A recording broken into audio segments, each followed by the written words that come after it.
What's good, people? Welcome to the road trip, man. Manchester United taking on Fulham at Old Trafford today. I'm leaving out early today. Listen, don't tell anyone. I'm in hospitality. Yes, I am. And Man United better not ruin it. I need 3 points with some nice food and some nice drinks, etc., etc. Hospitality flight, they call me. I just got lucky enough to be invited into hospitality this weekend. But listen, another big game, man. And yes, it is a road trip, but I'm going to have a moan. I have to have a moan, guys, because this Rasmus Højlund thing, Rasmus Højlund, tell us early, this Rasmus Højlund thing is a big problem. It's a big problem. And I've seen us online, a lot of people online saying, season over, no top four, definitely can't win the FA Cup now. It's all over. Do you know what I mean? Who's going to score? You know, that means Rashford back up front, Garnacho back to the left, Anthony to the right, etc. Then there was sort of people discussing online, would you take Scott McTominay through the middle or false nine? Then online, if depending where you're reading, Amari Forson is maybe set for a debut up front, which nobody really saw that coming. And that would keep Garnacho and Rashford in their favoured positions, and that would say a lot for Anthony. I will say I was at team training yesterday, and it was a bit weird because all the players, pretty much most of the players, apart from a few that I was in my head, I was like, oh, where's so-and-so? Where's this person? Where's that person? And Rasmus, and they came over to sort of greet the people that I went to Karen with yesterday. And he wasn't there. Rasmus wasn't there. And I'm like, he's a big fan favourite. I think he'd be at something like this. And I remember thinking, that's a bit weird. And then on the way back on the train, I saw that, you know, the news came out, and it's like, it's such a big miss for us. Like, we just can't catch a break, guys. We just can't catch a break. Like, please, just give us a break. Are we cursed? Like, I've been a big voice this season of like, not trying to over moan about the injuries, because there's been a lot of other teams like this year. It's like no other. It's like after the World Cup when some people like to start dropping like flies because, you know, there was just so much wrong after the World Cup with players being tired and this, that and the other. And it feels like that, but worse. Like, there's been so many injuries, but us is like, you know, you don't want to like play the full victim and be like, no, but ours have been worse than anyone else. I swear to you, I feel like it has. I feel like we've been hit the worst. I'm just going to say it now. Like, our guy who finally gets going, he's got 7 and 6. Do you know what I mean? 6 and 6. Then he hits a brace last game. And it's like, you know, he's in great form. He's waiting for this. Now he's out for 2 to 3 weeks. And it's just like, fuck it. Give us a break, man. Give us a break. And also, you don't want to be pessimistic in these moments of when you're in positive moments. But this is why. This is why when we've been playing all right, and up until Luke Shaw got the first injury against Villa, we're like, oh, we're just one injury away, though, from something bad happening. You know, Leacher, out for ages, comes back, has to come out, then comes back in again, finished for the rest of the season, pretty much. Luke Shaw finally gets back, has to come out for a little bit, has a week off, says he's fine to start against Luton, has to come off before half-time, out for the rest of the season, pretty much. And you're like, I don't want to swear this early, but you're like, come on, man, give us a break. Then you're like, Rasmus in hot form, and then he's our only striker. Like, Luke Shaw's our only left back right now. You go, fuck's sake, he's out. Like, it's just one thing after another, and it's so frustrating. And that is where, regardless of what you think about the manager and what should happen and stuff like that, you cannot overlook that this season. You can't. But you know what? Call me silly and just, where the goal's gonna come from, Flex. What we're gonna do? I'm actually going to remain positive. I don't know if it's because it's a gym thing or whatever. I'm just going to back the boys to find a way.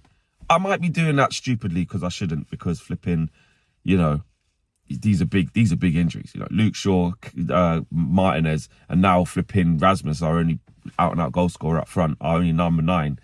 That's probably the biggest one out of all of them. But you know what? If it is going to be young Amari Forson who's going to come in, which we will, let's get behind him and believe that he can do it, man. Do you know what I mean? I really hope the kid does. It wasn't something that I was thinking about. I was thinking it's Rashi back to up front, Garnacho back to left, and Anthony to the right. And even if it's that, which it really could be, even if it's that, like, bro, like, what can we do? We just got to get behind it. Yes, Anthony's been shit. he's been dead. But if he comes in, we have to just try and hope for a ting, as they say. You know what I'm saying? You just have to try and hope for something, because if we're just pessimistic and negative, then we're just beat before we even played Fulham at home. So it's the Lindelof left-back situation. It's the Rasmus Højlund up front situation. I didn't see Johnny Evans yesterday as well, unless there were pictures. He didn't come over, but I don't know. That's another one. I don't know, man. I just want to try and stay positive in it. I do, but I get it. It's like when you see someone like Rasmus pop down, and you knew he's like the weight of shoulders that's on this kid. It's like we need him to just do everything. We need him to score the goals, stay fit, play like 90 minutes every game, which he struggled to do that. He kind of comes off like, because he runs so hard and he plays so intensely, he usually comes off like mid to late 80th minute. And like, yeah, you just want us to have a break. But you listen, today, it can give us problems, but I'm not going to get into the mindset of, who's going to score us a goal now? I don't know if we could beat Fulham. You know, listen, we can absolutely beat Fulham with Lindelof left back and Rasmus Højlund not up front. Of course, it's going to be more difficult to do so, absolutely, because we ain't got our proper team. But we just have to find a way to compete, man. That's what Eric's got to do. He's got to find a way. We're at home. Fulham have got one away win all season. They haven't got Paulinho. So those things go in our favour. And we've been scoring goals recently, even though a big part of that's not going to be there now. So, look, maybe do you know what? I think there's some legs in Eric keeping the width the same, the chance creation, the transitions. I think with Rashford going up front, I'm just not sure that he wants that balance. When everything's got to change so much, I think Eric's going to try and keep some things as a constant. And that might be the wide players. That might be Garnacho and Rashford staying where they are, and between maybe Forson and Scott McTominay, I don't know. I'm just putting it out there. Maybe he goes with one of them. Maybe you start the kid, see how he does. If he's struggling, then you're gonna have to go to Rashford up front, and then swap it back round and put Anthony on the right and Garnacho to the left, or you bring on Scott McTominay super sub settings later on in the game and just swap him for Forson. I don't know. I don't know how comfortable Eric would be using Scott actually as the striker. Playing him just off the striker, he doesn't mind. But I don't know. We have to wait and see, man. But I'm still going to predict us to win the game. The midfield will be the same. That'll be Casemiro, Kobe, Bruno for sure. At the back, we don't know. I think he'll probably go Lindelof left back. Again, I think he'll want as little change as possible. He'll keep Dalot right back. I think we've got Forest midweek, innit? I think Varane might miss this one. Or if he does play this one, I don't think he'll play against Forest, which, is interesting. But he ain't playing 3 games in a week. So if he, and the game after Forest is City, right? So I think he'll definitely play that one away. So I think Varane will play today, miss Forest, and then play against City. I think Maguire will play next to Varane. I saw them both in training yesterday, and they were part of the group that came over to greet us. Didn't see Johnny Evans. So I don't know if I'm reading too much into that or what, but I'm just letting you guys know. And then up front, you know what? I'm gonna say he's gonna start Forson. Why not? Fuck it. And you know what? How good would that be to get behind?